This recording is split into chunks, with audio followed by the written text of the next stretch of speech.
Mould ছাড়াই একটি লাভ শেপের কেক করলাম। আমাদের আসলে কেক যারা বেকিং করি তাদের অনেক ধরনের মোল্ড লাগে, তবে বিভিন্ন মোল্ড কিনতে যেয়ে দেখা যায় ঘর একদম ভরে যায় আর এই মোল্ডগুলোর ব্যবহার খুবই কম হয়। তো আজকে যে লাভ শেপটা করেছি এই ধরনের মোল্ড কিন্তু আমার আছে, তবে সেম এই শেপটার মোল্ড নেই। এই যে ভিনটেজ থেমের যে লাভ শেপগুলো হয় সেগুলোর যে শেপটা হয় সেটা কিন্তু একটু ডিফারেন্ট টাইপের হয়। যদি অনেকে এটা খেয়াল করে দেখেন যে এই মোল্ডগুলো একটু নর্মাল লাভগুলো যে একটু ছড়ানো টাইপের থাকে, এগুলো ওরকম ছড়ানো থাকে না। তো আমার কাছে মনে হয়েছে যে এইটা আমি হাতেই করে ফেলতে পারবো, খুব ইজিলি একটু কাটকুট করে ফেলা যাবে।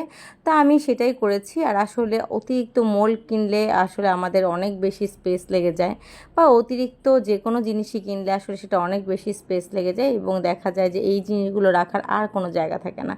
তো আমার নিজের কাছেও লাভ শেপের 2-3টা বাটি ছিল, কিন্তু ওগুলোতে আমি করিনি। আমার কাছে মনে হয়েছে এটা কাট করে করলে বেশি ভালো লাগবে, তো আমি সেটাই করেছি। আর এই কেকটা ছিল একদম লাইট পিঙ্ক কালার একটা কেক।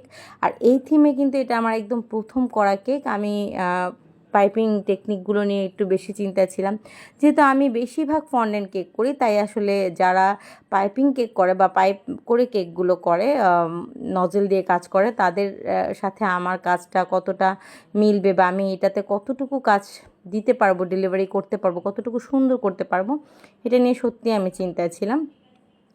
কিন্তু সব কিছু করার পর ওভারঅল আমার লুকটা ভালোই লেগেছে, সুন্দরই এসেছে। তো যাই হোক, আমি আসলে কেকটা খুব ভালো করে ফিনিশিং দিয়ে নিয়েছি, যেহেতু এটা একদম ক্রিমের মধ্যে হবে এবং অনেকগুলো ডিজাইন হবে। তো আমি আসলে এভাবে করে সবগুলো নজেলে প্রথমে ক্রিম ভরে নিয়েছি, যেন আমার একবারে করতে অনেক সুবিধা হয়। তারপরেই তো এখানে আমি একটা নজেল দিয়ে তারপরে এটা ক্রিম করে দিচ্ছি। এই নজেলগুলো কিন্তু কোনো কোরিয়ান নজেলও না বা উইলটনেরও নজেল না, একদম লোকাল যে নজেলগুলো সেগুলো, কিন্তু এগুলোর কাজ ভালো হয়।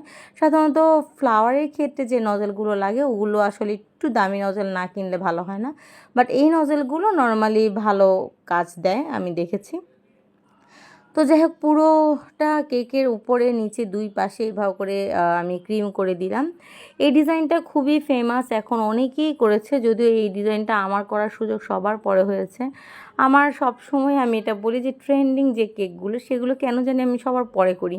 কেউ কি আমাকে এই কেকগুলো দিতে চায় না নাকি আমি জানি না, কিন্তু ওই ট্রেন্ডিং কেকগুলো আমার সব সময় পরে করা হয়। আর নিজের থেকে যে অনেকে আছে নিজের থেকে একটা ট্রেন্ডিং কেক আসলে তাড়াহুড়া করে ট্রাই করে ফেলে, ওইটা আবার আমার হয় না। আমি আবার দেখা যায় যে একটু অলস মানুষ, নিজের কাজ দেখা যায় নিজে করে ফেলার পর আর যে একটা নতুন কাজ নিয়ে বসবো বা প্র্যাকটিস করব, সেটা আমার দ্বারা হয় না, ঠিক আছে। তো যাই হোক, আমি কিন্তু এখানে আরও কিছু নজেলে কাজ করে দিচ্ছি। পুরো কেকটার মধ্যে অনেকগুলো নজেলে কাজ আছে।